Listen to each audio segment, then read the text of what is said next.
pagi. Wow, luar biasa pegawai Puskesmas Bowaya ini. Puskesmas apa? Puskesmas Bowaya. Oke, baik. Terima kasih atas kesediaannya Bapak Ibu.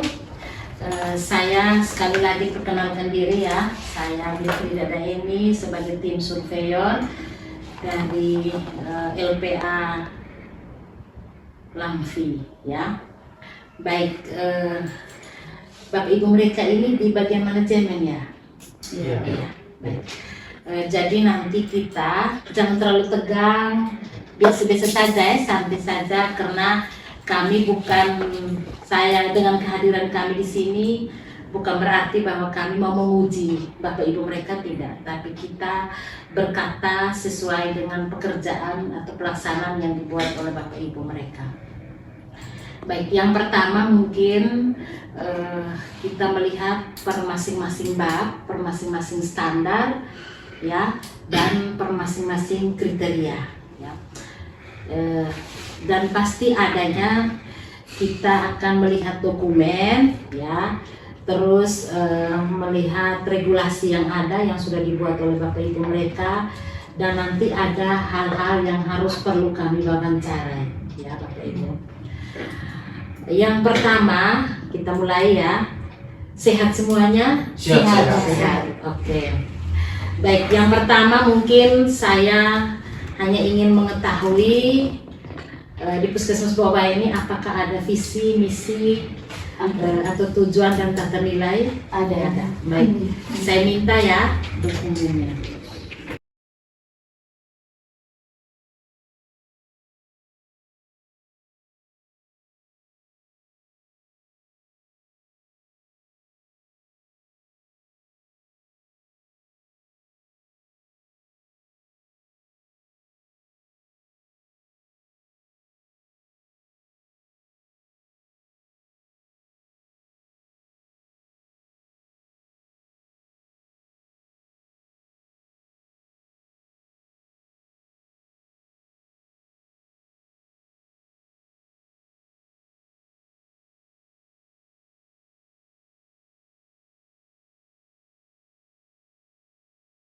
Baik, yang pertama untuk melakukan jenis-jenis pelayanan kesehatan, kami bersama dengan tim di Puskesmas melakukan penetapan jenis-jenis pelayanan dengan rapat secara internal bersama tim.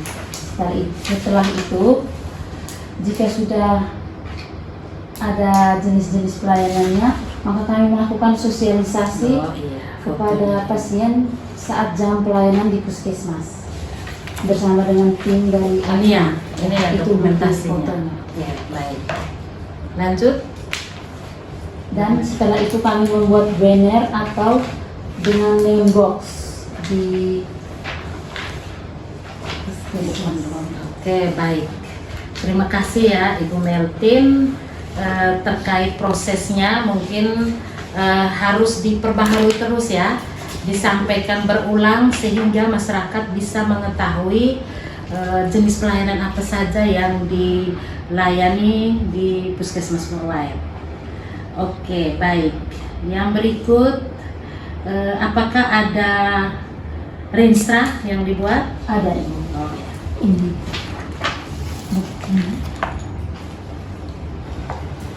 Oke, ini untuk renstra yang 5 tahun punya ya? Iya, Bu. Dan Iya. ini daftar hadir untuk pembentukan renstra bersama tim. Iya, baik. Untuk daftar hadir, nanti renstra ini kan didampingi oleh Dinas Kesehatan ya? Iya. Oh, prosesnya juga sama ya? Sama seperti ini. Dilakukan sosialisasi, penyusunan renstra sesuai dalam foto ini ya? Oke, baik.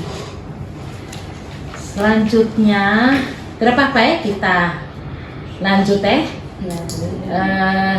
Untuk ruknya apakah dibuat? Tidak, ruk Ada Bu. Dibuat. ya, dibuat. Iya. Untuk ruk ini mungkin Ibu Meltin perkenalkan juga dengan saya, mungkin ada SK-nya. SK tentang RUK ada ini. Ya, untuk ruk ini Ibu Meltin mungkin disampaikan juga dengan prosesnya, bagaimana teman-teman klaster itu karena di era ILP ya sekarang, jadi teman-teman klaster mungkin menyusun RUK ini ada prosesnya, mungkin bisa diceritakan? Dalam proses pembentukan RUK ini, kami melakukan identifikasi kebutuhan dan harapan masyarakat. Terus selanjutnya tiap klaster membuat indikator kinerja yaitu target, realisasi dan realisasi masalah. Sumber dari RUK ini terdiri dari intervensi Pistrika, mini-log bulanan, wawancara langsung dengan pasien, rapat koordinasi serta kotak saran. Berarti data informasinya didapat dari situ ya? Mini Lokakarya juga, ya, lintas sektor ya. Artinya Ibu Melvin bersama tim ini harus benar-benar menggali sumber masalahnya ya. Sumber masalahnya itu sehingga rangkuman dari sumber masalah itu kita melakukan penetapan prioritas masalah ya, penetapan prioritas masalah. Terus target dan capaian kan pasti sudah ada ya Ibu Melvin ya, untuk program masing-masing. Selanjutnya baru kita melakukan analisis. Ibu mereka buat analisisnya, dibuat ya dengan metode Ishikawa ya, tulang ikan. Selanjutnya baru dibuat pemetaan untuk RUK-nya. Jadi untuk RUK ini mungkin catatan Ibu Melvin bahwa harus dibuat dengan minimalnya data atau capaian itu 2 tahun kemarin ya. Itu menjadi data untuk mendukung supaya kita bisa merencanakan usulan kegiatan di tahun berikutnya. Oke, baik, terima kasih, RUK-nya lengkap.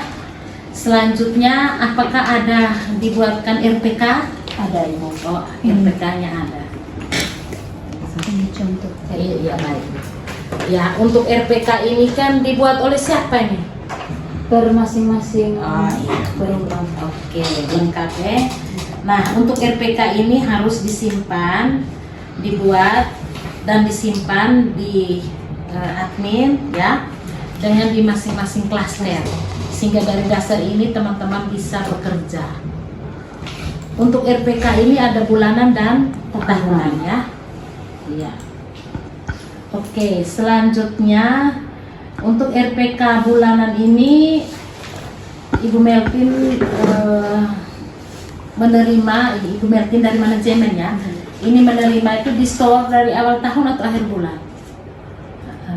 Dari awal bulan. Oh iya. Ya. Oke, baik. Apakah ada revisi RPK? Tidak ada Ibu. Oh iya. Oke, baik. Berarti terima kasih Ibu Melvin, saya sudah mendapatkan informasi bab 1.1.1 bab 1.1 dengan kriteria 1.1.1 sampai di bagian G. Terima kasih banyak Ibu Melvin yang sudah memberikan hal-hal atau dokumen sesuai dengan yang sudah dikerjakan ya. Dengan prinsipnya sebenarnya kerjakan apa yang ditulis dan tuliskan apa yang dikerjakan. Oke, selanjutnya siapa yang bertanggung jawab terhadap hak dan kewajiban? Kami di tim. Oh iya, tim admin. Oke. Apakah ada hak dan kewajiban pasien? Ada Ibu. Iya. Ada SK-nya juga.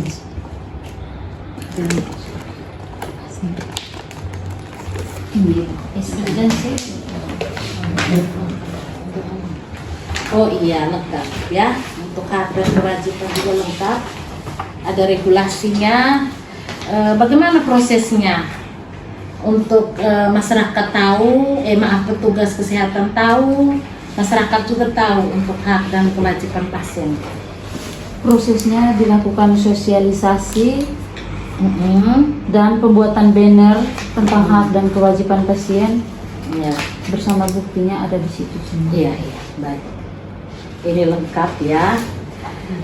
Jika pasiennya banyak, pasien banyak ya, misalnya hari ini pasien banyak, apakah dilakukan sosialisasi? Tidak. Iya. Berarti kapan dilakukan sosialisasinya? Karena kalau pasien hari ini misalnya 80 kan pasti sibuk ya petugasnya.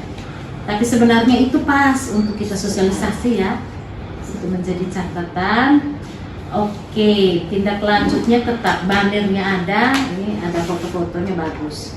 Tetap lakukan sosialisasi ya, karena tidak semua masyarakat pasti mengetahui hak dan kewajiban. Iya, baik, terima kasih. Oke, siapa yang bertanggung jawab terkait penetapan program? Penanggung jawab program. Ibu. Oh, Ibu. Baik. Baik, apakah ada SK tentang penetapan penanggung jawab program dan koordinator? Oh, ada. Oh, ada SK ya? Ada SK. Oke. Sebentar ya. Ada SK penetapan program ya. Oke, yang berikut. Baik, mungkin Ibu pertama ini sudah ya, SK penetapan penanggung jawab program. Ini semua ini masih bertugas di puskesmas ya. Masing-masing punya tugas tambahan ya. Iya. Kalau tugas pokoknya itu kan sebagai Ada yang perawat, ada yang Oke, siap. Berikutnya, apakah ditetapkan juga dengan kode etik perilaku pegawai? ada. Oh iya, ini ya SK-nya. Oke, tunggu sebentar ya. SK kode etik. Ibu Ros bisa menceritakan ke saya bagaimana prosesnya dalam melakukan penilaian kode etik perilaku? Untuk penilaian kode etik perilaku itu dilakukan per bulan di tahun berjalan. Setelah dilakukan penilaian, kami melakukan tindak lanjut evaluasi kode etik itu secara per bulan dan per pegawai di tahun berjalan. Oh iya ya. Jadi berdasarkan SK ini ada 25 ya item kode etik perilaku pegawai. Terima kasih sudah menjelaskan ke saya. Dan ini dokumennya juga lengkap ya, kode etik sampai 1 tahun. Apakah setelah menilai ada tindak lanjutnya? Ada tindak lanjut itu berupa evaluasi. Oh iya, Itu per bulan per pegawai. per pegawai ya. Oke. Jika salah satu pegawai misalnya dia tidak disiplin, kira-kira apa yang dibuat? Kepala puskesmas memanggil pegawai tersebut, dilakukan teguran lisan. Biasanya teguran lisan itu sebanyak 3 kali. Jika tegurannya tidak diindahkan, maka dilakukan teguran berupa tulis. Oh baik, berarti sesuai regulasi dari daerah ya. Oke baik. Selanjutnya kita masuk ke 1.21C. Apakah terdapat kebijakan dan prosedur yang jelas tentang pendelegasian wewenang? Oh ini ada ya. Iya. Mungkin Ibu Ros bisa menyampaikan ke saya hal apa saja atau pendelegasian wewenang ini dari siapa, oleh siapa? Biasanya pendelegasian wewenang itu dari dokter ke perawat atau bidan, dari apoteker, dari dokter gigi ke perawat gigi, dari apoteker ke petugas atau nakes desa. Tetapi kami di puskesmas ini sudah ada asisten apoteker, jadi pendelegasian itu dilakukan dari apoteker ke asisten apoteker. Oke baik. Dan pendelegasian wewenang ini tidak semua tugas yang didelegasikan kepada orang lain, tetapi hanya tugas-tugas tertentu. Oke baik. Jadi begini, delegasi ini kan ada 2 ya jenisnya, ada mandatori dan ada delegatif. Jadi semua tugas itu tidak selamanya harus dilimpahkan kepada petugas yang seperti Ibu Ros sampaikan tadi. Jadi ada hal-hal tertentu yang memang mereka limpahkan dan mereka siap untuk bekerja. Untuk petugas kesehatan di desa, nakes desa itu pemberian obatnya juga mereka kan? Iya. Berarti harus ada pendelegasi pembenar atau pelimpahan tugas dari apoteker ke mereka, sehingga mereka juga bisa memberikan obat atas indikasi yang sudah dibuat. Oke, baik. Ya, untuk 1.2.1 ini contoh surat pelimpahan ya. Ya, bagus. Ini dokternya banyak ya di sini. Ada 5 orang. Ada 5 orang ya. Oke, baik. Terima kasih banyak untuk 1.1.2.1. Oke, siapa? Baik ya. Lanjut masih bisa lanjut? Masih ya. Oke, mungkin selanjutnya kita dengan bagian kepegawaian ya. Siapa yang berurusan dengan file kepegawaian? Pak Petrus ya? Ya. Mungkin Pak Petrus silakan. Oh ya. Silakan.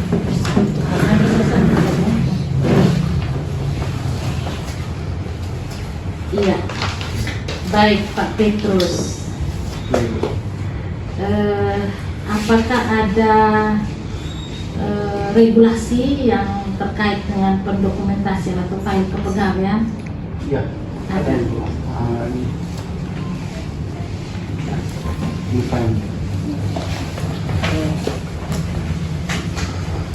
Oh iya ya, ada SOP-nya ya. Ada sebelum. Iya, baik.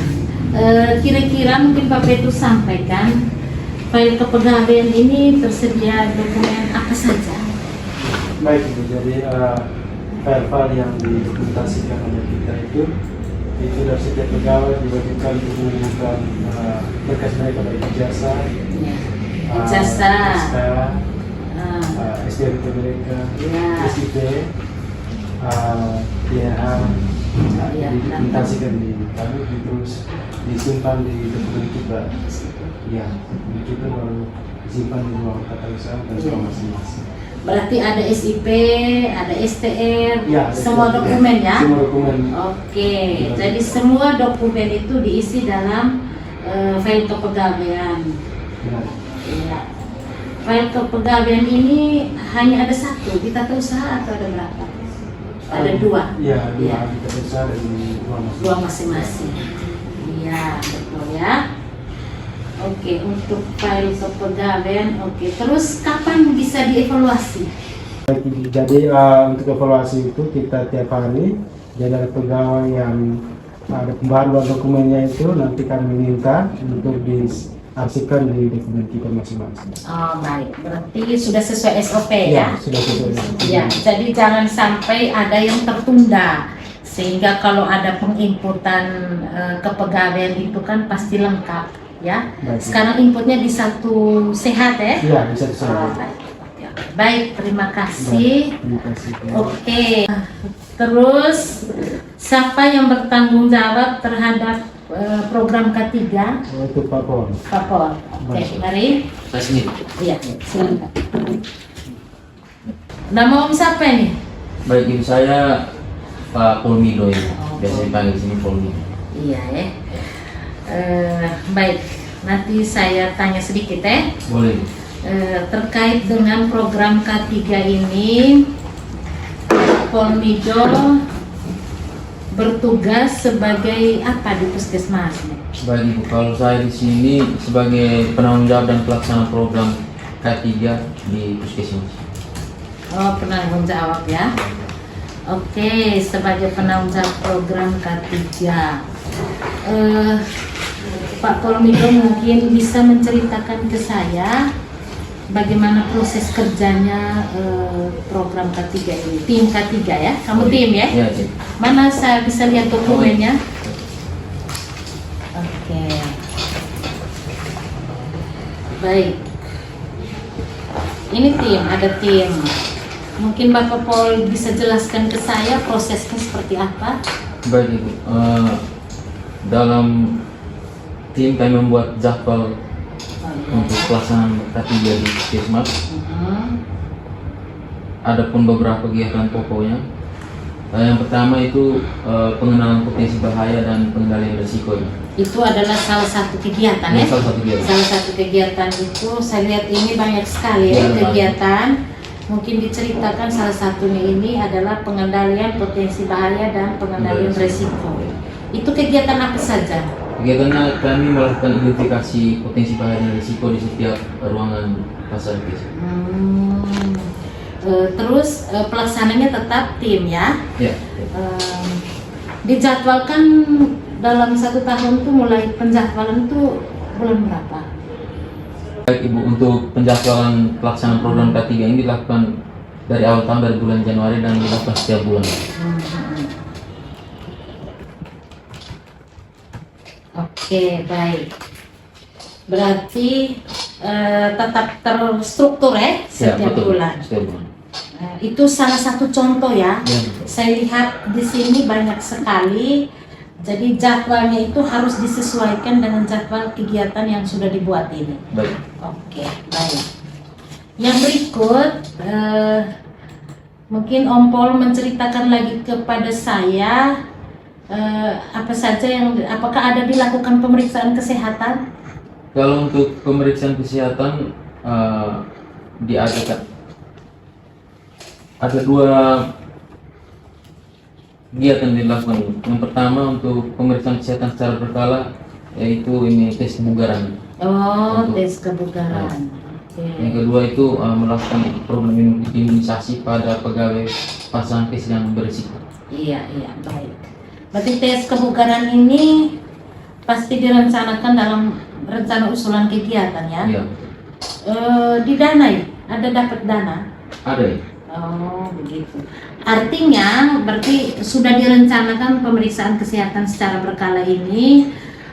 Om Pol mereka harus membuat kegiatan itu pada pegawai, bisa juga kepada anak sekolah, bisa juga kepada masyarakat kalau memang mereka mau siap terlibat.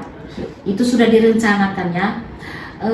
Apa saja kegiatan ini sudah dijalankan dan hasilnya juga sudah ada ya hasilnya. Iya, baik.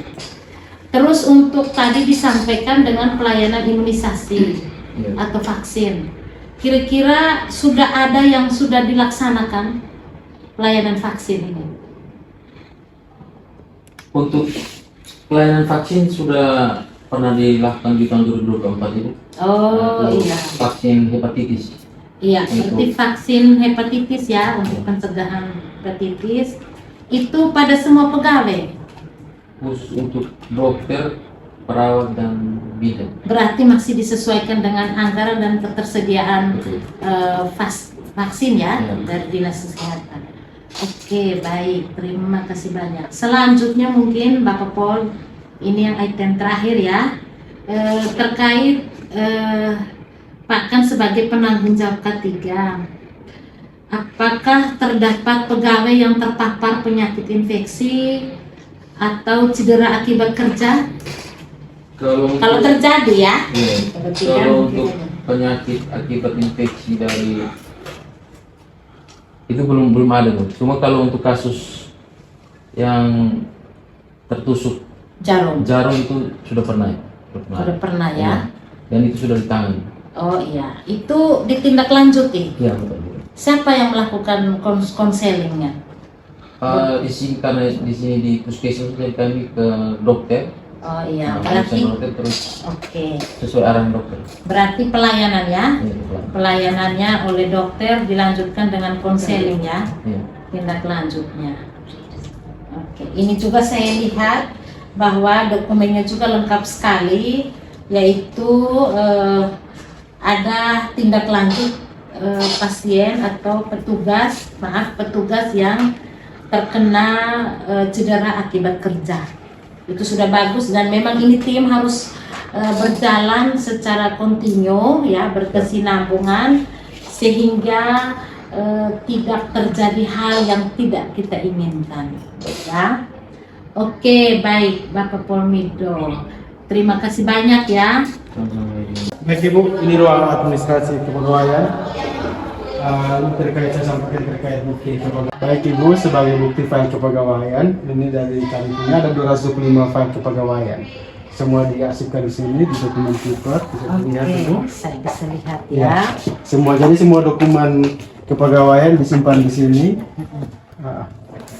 Jadi ketika ada pembaruan SOP-nya nanti kita pembaruan minta di kepegawaiannya Oke, kita iya arsipkan. ya, ada ijazah Ya, lengkap ya, ada KTP, kartu keluarga, ya.